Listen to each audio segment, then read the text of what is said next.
آج کی گفتگو کا تیسرا پہلو ریاکاری کی اقسام۔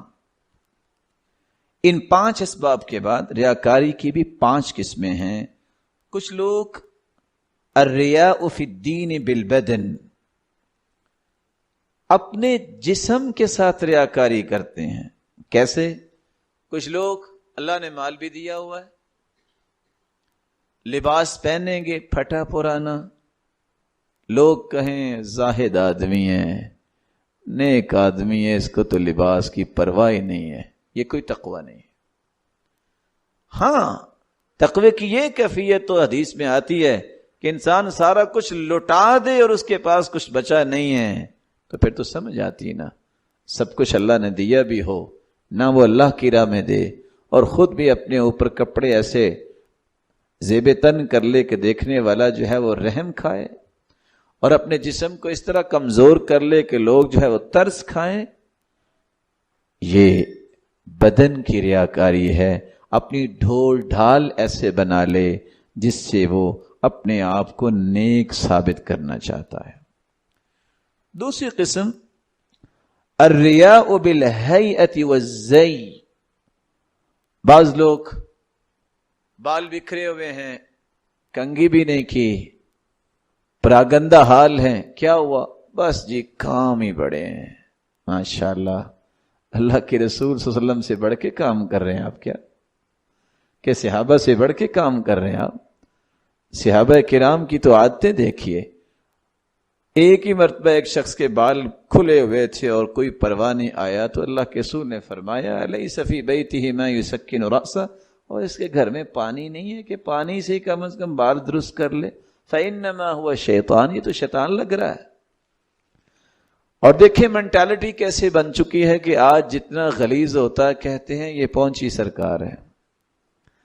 ہاں، جتنا لباس سے زیادہ دور ہوتا ہے، لباس اس کے اوپر نہیں ہوتا، کہتے ہیں اب یہ اس درجے پہ پہنچ گیا، جو بولے گا پورا ہوگا۔ اور قرآن کہتا ہے الذین آمنوا وکانوا یتقون، ولی وہ ہوتا ہے جو ایمان کے بعد متقی بنتا ہے، اور متقی سے بڑھ کے دنیا میں پاکیزہ نہیں ہوتا۔ تقویٰ تو کہتے ہیں اس کو ہے کہ وہ تو ذرہ برابر بھی دنیا کی علائش اور حرام کے قریب نہیں جاتا، تو وہ اس طرح جو ہے وہ 6 10 سال غسل ہی نہ کرے، اس کو کہتے ہیں ولی۔ رسول اکرم صلی اللہ علیہ وسلم نے یہ مزاج نہیں دیا، تو یہ ریاکاری صلی اللہ علیہ وسلم نے یہ مزاج نہیں دیا، تو یہ ریاکاری ہے اپنی ظاہری شکل و صورت میں۔ ریاکاری کی تیسری قسم الریاء بالقول، قولی ریاکاری۔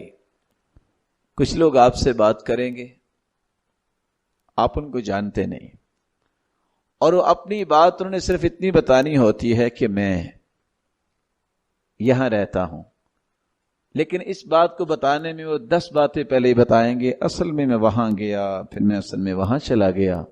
بس کیا بتائیں، لوگوں کی ڈیمانڈ ہی بڑی ہے۔ لوگوں کی ڈیمانڈ کیا، انہوں نے تو پوچھا ہی نہیں آپ سے۔ اپنی بات سے ظاہر کریں گے کہ میں بہت اونچی چیز ہوں، اللہ تعالیٰ اونچی چیز جنت میں بنائے، دنیا میں صرف اللہ کے رسول نے صحابی سے کہا تھا، اور صحابی یہ دعا کیا کرتے تھے اللہم اجعل فی عینی صغیرا واجعل فی اعین الناس کبیرا، اللہ میری نظروں میں مجھے چھوٹا ہی رکھ، اور لوگوں کی نظروں میں اللہ تو مقام جو دینا ہے وہ تیری رحمت ہے، لیکن یہ ثابت بات سے کرنا میں نے بڑے جو ہے وہ کمال کے پہلو اختیار کیے ہوئے ہیں۔ چوتھی قسم الریاء بالعمل، عملی ریاکاری۔ اکیلا نماز پڑھے، گنتی کے 4-5 منٹ لگیں گے، اور اگر لوگوں کے سامنے پڑھے کیا کمال کا رکوع ہے اور کیا کمال کا سجدہ ہے۔ وہ بعض لوگ ماشاءاللہ بڑے ذہن کے تیز ہوتے ہیں، وہ ایک شخص نے کہہ دیا دوسرے کو یار تم اکیلے نماز پڑھتے تو منٹ لگاتے ہو، لوگوں کو پڑھاتے تو بڑی دیر لگاتے ہو۔ کہتے ہیں سنو، آپ کو پتہ ہے اکیلا انجن جب بھاگے تو کتنا تیز بھاگتے، تو جب ساتھ گاڑی لگا دی جائے تو کچھ وقت زیادہ لگتا ہے نا۔ اس طرح کے جوابات سے انسان کی خلاصی تو نہیں ہو جاتی، آپ کا ظاہر باطن اور جلوت اور خلوت ایک ہونی چاہیے. جتنا آپ وقت لگاتے ہیں لوگوں کے سامنے ہونا چاہیے کہ اکیلے اس سے زیادہ لگاؤ. پانچویں ریاکاری کی المراءۃ بالاصحاب والزائرین. کچھ لوگ ریاکاری کی یہ قسم بھی استعمال کرتے ہیں.